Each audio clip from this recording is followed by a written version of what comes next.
Lo dijo él. A primera hora. 7:19 en la mañana. Hay expectativa porque hoy a las 4:30 de la tarde, el Pleno de la Corte Nacional de Justicia se instalará en una sesión extraordinaria para revisar, analizar la continuidad del encargo que en febrero del año pasado fue entregado al doctor José Swing. Tomando en cuenta que, digamos, esta fue una discusión muy compleja el año anterior, la Corte no está integrada en su totalidad, hay apenas 10 magistrados titulares, una Corte que debería tener 21 titulares, no pueden elegir un presidente titular de la Corte Nacional de Justicia, luego de que completó su periodo el doctor Iván Saquicela Rodas, le encargaron al doctor José Swing y hay una serie de señalamientos, sobre todo por el hecho de que el doctor Swing propuso en 2 ocasiones que integre la terna el actual presidente del Consejo de la Judicatura, doctor Mario Godoy. Una de las voces cuestionadoras en la Corte es la de la subpresidenta subrogante, la doctora Emma Tapia Rivera, que está aquí en nuestro espacio. Doctora, bienvenida. Buen día, ¿cómo le va? Buen día, muchas gracias. Gracias por la invitación. Gracias a usted por acompañarnos. ¿Qué cree usted que pueda pasar esta tarde, doctora? Si se puede acercar un poquito más al micrófono, le agradecería. Muy gentil. ¿Cómo ve el panorama para esta tarde conforme los hechos de las últimas horas? Bueno, la verdad es que de la forma en que ha sido convocado el Pleno de la Corte Nacional, hay muchas cosas que habría que tratar previo a la instalación del Pleno. Lo primero que debemos tratar previo a la instalación es saber si es que el doctor Swing puede o no presidir la sesión. Porque de acuerdo al propio instructivo que él está citando en su artículo 8, dice que cuando el presidente tenga interés particular en aquello que se va a tratar, él no puede intervenir y tiene que dar un paso al presidente subrogante, en este caso yo. Sin embargo, la convocatoria fue señalada de la siguiente forma y dice tratar el encargo de las autoridades, es decir, él incluyó también mi encargo, por lo tanto, yo también tendría un interés particular en la sesión del Pleno y por lo tanto tampoco podría presidir. Debe presidir la doctora Daniela Camacho, que es la que en orden de antigüedad y designación es a la que le corresponde. Entonces, desde el propio inicio tendremos problema. Luego ha convocado a 21 jueces, dentro de los cuales solo 10 somos jueces titulares. 8 son jueces provinciales y 3 son con jueces temporales, pero son titulares. Entonces, si nosotros lo elegimos solo entre jueces y con jueces titulares, ¿por qué ahora se está llamando para que confirmen o no su permanencia a 8 jueces que no son de la Corte Nacional, son jueces provinciales, pero que además no lo encargaron? Pero al ser una sesión extraordinaria de estas características, no tienen, aunque no votaron el año pasado, no participaron de esa sesión, porque entiendo todavía no integraban el Pleno. A esta hora no son parte del Pleno y no tienen el mismo derecho legal, reglamentario, de participar en esta sesión extraordinaria, doctora. Bueno, nunca participaron, pero tampoco en aquella fecha, cuando teníamos también con jueces encargados, tampoco participaron, y esto por mandato legal. La Constitución, recordemos, en el orden jerárquico, la Constitución está en la cúspide de la pirámide, por decir así, y dice que entre los jueces titulares de la Corte Nacional se elegirán su presidente. Y luego el Código Orgánico de la Función Judicial dice: las juezas y jueces titulares elegirán entre sus miembros el presidente. Si esto dice la Constitución y el Código Orgánico de la Función Judicial, ¿cómo pretende el doctor Swing, que es el que nos ha convocado al Pleno, aplicar un instructivo? Repito, ¿quién hizo este instructivo? La propia Corte Nacional en el año 2017, y él dice lo siguiente: integración del Pleno de la Corte Nacional. El Pleno de la Corte Nacional estará integrado por jueces y juezas nacionales y con jueces de la Corte Nacional en todas sus funciones. Él dice, mire, el Pleno está integrado por todo, perfecto. En una situación, además, muy particular, está integrado por jueces provinciales, pero se olvida el doctor de la primera parte de este instructivo dictado por la Corte, que dice lo siguiente: efectivamente, se reunirán los jueces y conjueces que integran el Pleno, hasta aquí estamos de acuerdo, pero dice en sesiones que resuelvan asuntos que les competen, Nuestros compañeros jueces nos han ayudado muchísimo en dictar sentencias, en aprobar jurisprudencias, resoluciones, perfecto. Pero les compete elegir presidente, la Constitución y el Código Orgánico dice que no. Quiero regresar un poco a lo que usted nos decía, doctora, sobre el primer, y entre comillas lo pongo, problema que se presentaría el día de hoy en la tarde, y es quién presidiría esta convocatoria. Usted nos dice que debería ser la jueza Daniela Camacho por la antigüedad en elección que tiene ella. ¿Por qué cree que eso vaya a ser un problema? Tal vez ya se ha conversado en los pasillos que no se quisiera que ella fuera quien presida la convocatoria para esta tarde. No se ha convocado, no se ha conversado de ello. Se convocó por parte del presidente a sus 21 jueces que integramos el Pleno de la Corte, pero no sé si no se dieron cuenta de quién debe presidir. No es ni el presidente ni yo como presidenta subrogante. Lo primero que haré hoy en la tarde, antes de la instalación, será hacer notar este punto. Eso se debía ya entonces colocar en la convocatoria que ustedes tuvieron, que la jueza Daniela Camacho iba a presidirla. Debía por lo menos hacerlo. Entonces ustedes por eso piensan que será el doctor Swing el que presida esta Bueno, convocatoria. será el primer punto de debate. Es un pleno extraordinario de muchísimas circunstancias, porque el primer punto de debate va a ser quién lo presida. El segundo punto de debate, que va a ser el mío, si es que yo puedo presidir, yo no tengo ningún problema. Es más, y como primicia les cuento a ustedes, de aquí salgo a la Corte Nacional y presento mi renuncia como jueza presidenta subrogante de la Corte Nacional. Pase lo que pase el día de hoy en la tarde, usted ha tomado la decisión de dejar la presidencia subrogante. Pase lo que pase, Fabricio, ha sido un fin de semana de mucha reflexión y yo lo que meditaba y pensaba es lo siguiente. Si la Corte Nacional, el país entero, la comunidad jurídica ha puesto ya, cuando se quita la confianza, cuando por lo menos se empieza a comentar, a pedir explicaciones de un periodo que ha sido de 2 años en el que fuimos elegidos, cada uno por su lado. Debo recordarles que no es que seamos un binomio entre presidente y vicepresidente, no tiene nada que ver, pero yo creo que el mejor ejemplo o la mejor forma de mostrar al país que debemos, cuando hay cuestionamientos, dar un paso al costado es hacer esto. Así que a las 8 de la mañana presento mi renuncia como presidenta. ¿Por qué usted ha tomado esta decisión independientemente de lo que pase esta tarde? ¿Por qué usted decide, obviamente se mantiene como jueza de la Corte Nacional de Justicia, pero decide dar un paso al costado y no mantenerse en la presidencia subrogante, que está por cumplir 1 año usted en ese cargo? ¿Qué 2 pasa? años. Ya, 2 años, perdón. ¿Por qué, doctor? Porque la presidencia subrogante es hacerse cargo de una presidencia a falta del presidente.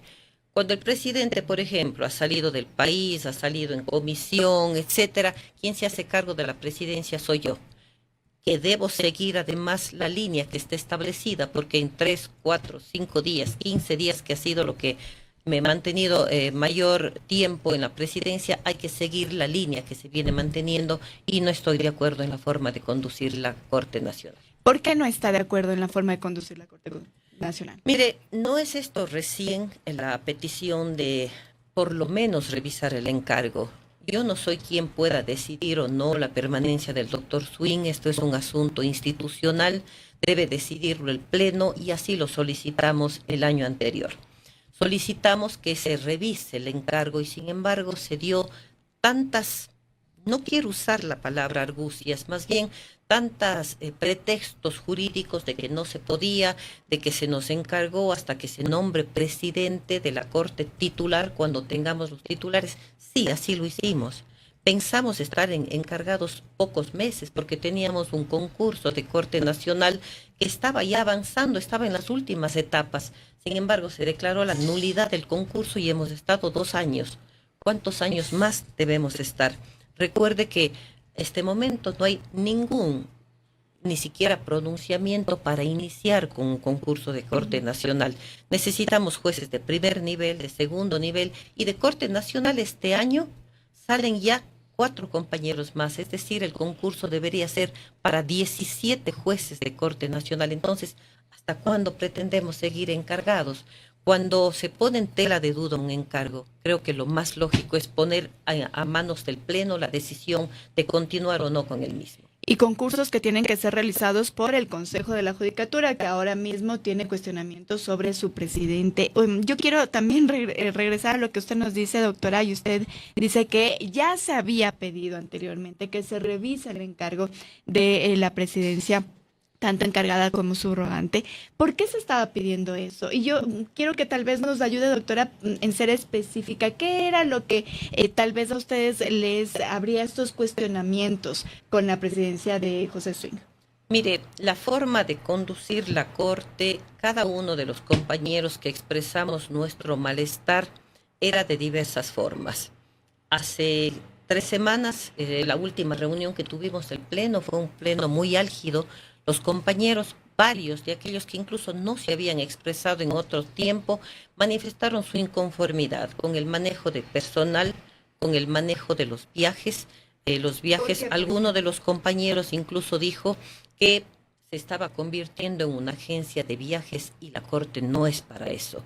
Que el presidente Swing viajaba mucho. Así es, así fue La crítica. la crítica exacta. Habían tomado el número de viajes que había hecho el presidente, no recuerdo si fueran 17 o 18, y le decían: presidente, esto no es para viajar, es para que se represente a la Corte, pero aquí estamos todos.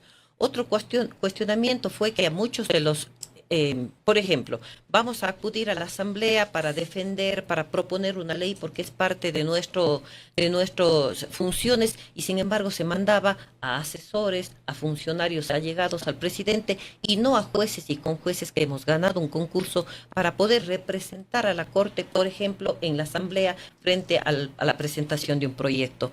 Y son muchos cuestionamientos que se han venido haciendo y que, sin embargo, no hemos podido sesionar para poder revisar el encargo hasta el día de hoy. ¿Cada semana tienen sesiones de pleno ordinarias o no hay una regularidad en las sesiones del Pleno de la Corte Nacional de Justicia? Dice el reglamento que debería ser cada 15 días, los días miércoles, pero en realidad no ha habido esa regularidad de cada 15 días. ¿Por qué razón usted considera que no se ha dado esa regularidad que señala el reglamento de que 2 veces al mes se reúne el Pleno de la Corte Nacional? Bueno, el presidente algunas de las veces, y ante el reclamo de los compañeros, ha dicho que no hay puntos que tratar. Entonces, a veces trata de reunir varios puntos y en una sola sesión se pretenden plantear todos los puntos que, por decir así, se ha recopilado, lo cual no es correcto.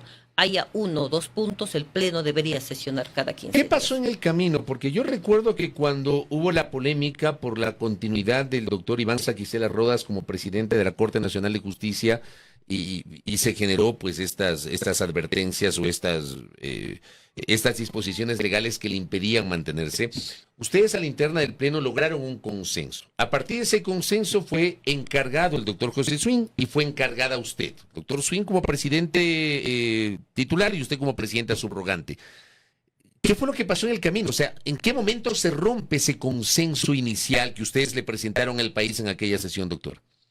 Bueno, yo creo que uno gana su prestigio en el día a día.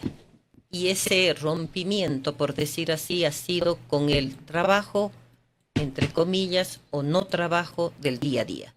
Al primer año, el Pleno ya manifestó su molestia de forma ya concreta en el Pleno, que no se nos dio paso, pero durante varias sesiones se vinieron ya haciendo cuestionamientos sobre un tema, sobre otro tema. El año anterior, el Pleno pedía que el doctor Swing pregunte, y yo le dije en el Pleno: doctor, preguntemos juntos si debemos continuar. Porque había ya, por ejemplo, el problema de que enviar la terna, había que enviar otra terna, la una se renunció, no se posesionó la señora, y eso el Pleno le preocupaba. Y querían saber: a ver, doctor, ¿cómo se va a mandar la terna?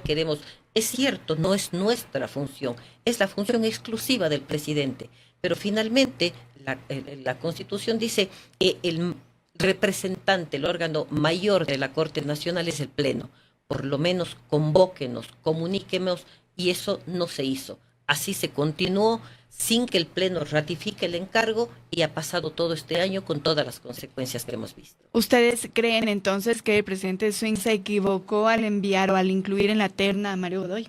Mire, nosotros no podemos expresar eso, menos yo como jueza de forma individual, porque esa es una decisión propia de él. Él tendrá que asumir las consecuencias. Por lo tanto, como jueza y además incluso como pleno, no podríamos dar dicho criterio.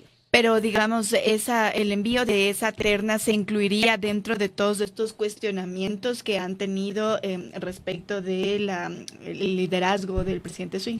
Mire, lo que hemos pedido nosotros, los firmantes por lo menos, y los jueces nacionales titulares y conjueces, es que nos escuche esto hoy. Queremos expresarle nuestra preocupación por todos esos asuntos. Hemos pedido además, porque así dice la ley, que sea transmitido en directo para que el país pueda escuchar cuáles son los cuestionamientos. Todos esos cuestionamientos, incluido la terna que incluyó a Mario. Vamos a ver qué es lo que expresa hoy el Pleno en la tarde. Me llama positivamente la atención su postura de no abonar con alguna declaración que puede ser desatinada a esta crisis que están enfrentando. Pero creo que es pertinente insistir en el tema del doctor Godoy. ¿En la primera terna hubo algún tipo de observación o en la segunda terna? Porque al doctor Godoy lo proponen en la primera terna cuando fue elegido presidente del Consejo de la Judicatura en su condición de delegado de la Corte Nacional para completar este periodo tan accidentado que comenzó en el año 2019 y que desde el año 2022, me parece, se quedó sin presidente por la renuncia de la doctora María del Carmen Maldonado Sánchez, y toda la opinión pública sabe todos los problemas que hubo en la presidencia del Consejo de la Judicatura para completar ese periodo. Y luego en la segunda, para la Judicatura titular. ¿Hubo algún cuestionamiento en la primera o en la segunda, doctora? Mire, es muy importante su pregunta y le voy a responder de manera frontal, no tengo problema en ello. El doctor Swing, cuando iba a enviar la terna, él nos convocó a un pleno para decirnos textualmente lo siguiente: por respeto a ustedes, pongo en conocimiento de ustedes la terna que he enviado, está los currículums, que era una hoja de cada uno, nos pusieron en cada uno de nuestros asientos y nos comunicó que se había enviado la terna, y lo dijo concretamente: por respeto a ustedes les hago conocer cuál fue la terna que envió. A nosotros jamás se nos preguntó sobre si era conveniente, no era conveniente. Mire, cuando enviamos, el doctor Saquicela envió la vez anterior, pusimos en el pleno algunos nombres, algunos cuestionamientos. Es más, el pleno mocionó a algunos de los miembros, dentro de los cuales estaban 3 jueces de la Corte Nacional, incluido el doctor Terán. Eso hay que reconocerlo. Esta ocasión no sucedió así. Y lo ha dicho, incluso nos lo dijo aquí, él se responsabiliza directamente por haber enviado esta terna. Pero hubo esta primera terna y luego incluso el mismo presidente Swing dijo: no está incluido Mario Godoy, no va a ir Mario Godoy, y al final del día fue Mario Godoy en la última terna, ¿verdad? ¿Se le dijo en esa transición algo sobre, digamos, estos cuestionamientos que ya se tenían en ese momento? No, el Pleno no se expresó sobre ello porque el doctor Swing dijo que él iba a meditarlo, que él se hacía responsable de los nombres que iba a poner y que nos comunicaría cuando enviaba la terna. A nosotros no se nos comunicó a quienes estaba pensando enviar. Ahora, haciendo una mirada retrospectiva, la primera vez que aparece el nombre del doctor Godoy, había una terna de la cual hubo que generar un reemplazo porque uno de los integrantes había sido adherente a una organización política. Entonces ahí surge el nombre del doctor Godoy, se convierte luego en el delegado de la Corte y por ende presidente. Para la segunda terna hubo una primera terna donde no aparecía el doctor Godoy. Y luego, pues, hubo una serie de decisiones en el Consejo de Participación Ciudadana y Control Social que provocó que se reformule la terna y ahí aparece el doctor Godoy. ¿Cómo entiende usted eso? Mire, las decisiones, y les decía en alguna otra entrevista, es un poco complicado que yo pueda dar una opinión personal sobre el Consejo de Participación, sobre el Consejo de la Judicatura y sobre la actuación del señor presidente, porque eventualmente como jueza de la Corte Nacional podría ser juez de quien quiera de ellos por el fuero de corte que tiene. Ya, o sea, no quiere prevaricar, como dicen ustedes los abogados. Exactamente. Y eso le impide comentar, por ejemplo. Me impide comentar esta situación porque algún rato, mire, por ejemplo, del doctor Wilman Terán, varias veces me ha tocado varios procesos de presidentes de la República, expresidentes, conocemos nosotros por el fuero de corte.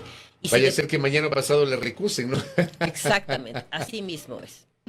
Muy bien, y ahora volviendo a lo que ocurrirá esta tarde, usted nos ha dicho entonces que también se han convocado a jueces provinciales y a los jueces temporales. ¿Qué ocurre si ellos se incluyen dentro de la votación? Tal vez esto ya lo han conversado. Lo hemos conversado, pero como le digo, cada uno tiene una decisión personal. ¿Cuál es mi decisión como jueza de Corte Nacional? La primera es dar un paso al costado como presidenta subrogante. No quiero contaminar. De pronto van a decir usted ya ha expresado criterios, etcétera. Por ello prefiero regresar a mi curul primero. Y se decía también que usted quería la presidencia. Exactamente. También se ha dicho esto. Yo he comentado en varias ocasiones que si yo buscara la presidencia, lejos de exponerme como lo estoy haciendo, hubiera preferido guardar silencio. El hecho de exponerme me ha expuesto también a muchas críticas, a varios trolls, y no solo eso, se me ha convocado nuevamente a la Fiscalía General del Estado. Al exponerme de esa manera, yo creo que lo menos que estoy buscando es la presidencia de la Corte. Y lo que quiero aclarar es que lo que busco es la institucionalidad, devolver la institucionalidad de la Corte, y ustedes verán en mi actuación en el pleno de hoy, de mañana, no sé cuánto vaya a durar, verán si es que lo que les estoy diciendo es cierto o no. La presidencia de la Corte no se hace una campaña para ello, se gana, y eso se gana con los votos del pleno. ¿Por qué se le ha convocado nuevamente a la Fiscalía? ¿En qué proceso? En el mismo proceso En el del siempre, allanamiento donde que encontraron vamos. el agua de coco en su velador. Ahí se dice. Hoy tenía en mi cartera agua de coco, iba a ponerla aquí, dije es mejor no hacerlo. En este proceso que ha durado 17 meses. Y Que que parte de la denuncia anónima, ¿no? A ese se refiere. una denuncia De la anónima, supuesta denuncia de una anónima, llamada 1800 de Ley. telefónica que además coincidencialmente no fue grabada. Ese rato se dañó el micrófono. En agosto se cumplió un año y debía haberse cerrado. Han pasado 5 meses más que he venido pidiendo el archivo y no he tenido una sola providencia respecto a mi pedido. Pero el día jueves, luego de una entrevista, 20 minutos después de la entrevista se me convocó nuevamente a que rinda una declaración, versión, no sé exactamente cuál es el término penal, pero así estamos. Entonces, exponerme para ello, no vayan a creer que es fácil. Un compañero que también pidió el pleno, ha sido iniciado una investigación previa, entonces no es fácil hacer lo que estamos haciendo, y lo que estoy buscando no es hablar de mi caso, no es hablar de mi proceso penal, más bien es institucional. Para terminar la idea nada más, doctora, usted nos decía entonces que hay varias cosas que ustedes han puesto sobre la mesa. La primera era que usted dé un paso al costado. ¿Cuáles son las otras? La primera, ¿quién preside? La segunda, y muy importante, y ahí nos vamos a entrampar, les garantizo, es por qué se convocó a 21 jueces, dentro de los cuales está 8. Entonces, ¿qué tiene que tratar la señora presidenta que se hará cargo de la dirección? Es si está bien integrado ese pleno. Pueden estar 8 con jueces para decidir, para elegir un presidente y para ratificar o no un presidente que no nombraron. Pueden hacerlo. Entonces, eso es fundamental. Eso es un nudo que si no se logra desatar, no puede continuar la sesión. Doctora, gracias por el tiempo y por la gentileza. A ustedes. Veamos qué pasa esta tarde en la Corte. Muy gentil. Gracias a usted. La doctora Emma Tapia Rivera, hasta esta hora, aún presidenta subrogante de la Corte Nacional de Justicia, nos ha señalado que de aquí se regresa a la Corte o va a la Corte y va a presentar su renuncia como presidenta subrogante. Se va a mantener obviamente como jueza de la Corte Nacional de Justicia y ha expuesto las razones para aquello. Primera plana. Todas las noticias, todas las voces.